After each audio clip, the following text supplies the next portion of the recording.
वैदिक काल में मांस खाना निषेध था, इसका कहीं कोई प्रमाण नहीं मिलता है।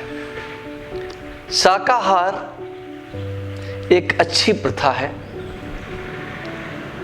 पर सत्यता यह है कि मनुष्य का जीवन या कोई भी जीवन, चाहे वो मनुष्य का हो, शेर का हो, मृग का हो, सुअर का हो, जीवन जीवेन भक्षते, जीव जीव पर ही जीवित रह सकता है। तो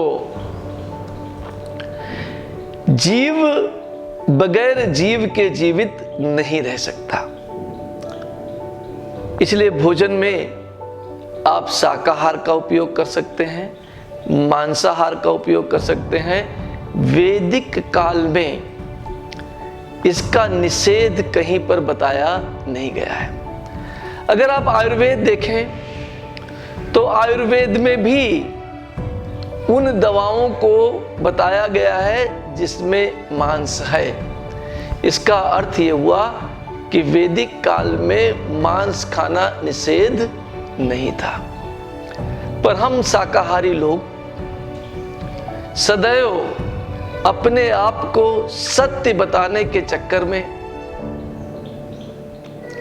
हमेशा ये कहते हैं कि हमारे पूर्वज शाकाहारी थे, जो सत्य पर आधारित नहीं है। सत्य यह है कि हमारे पूर्वज शाकाहारी नहीं थे, हम हैं। हमारे पूर्वज नहीं थे। और उदाहरण के रूप में आपने देखा होगा कि राजा शिकार करने जाया करते थे।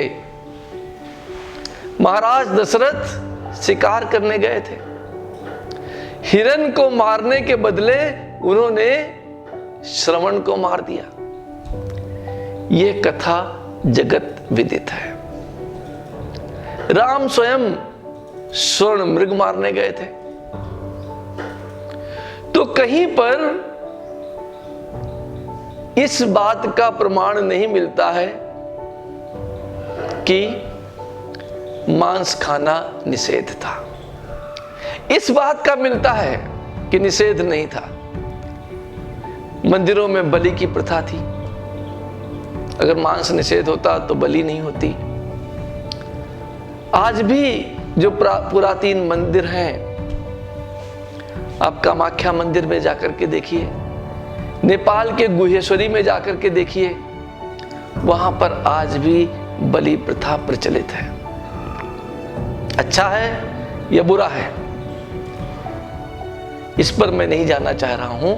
आपके प्रश्न का सटीक उत्तर यह है कि वैदिक काल में मांस भक्षण निषेध नहीं था।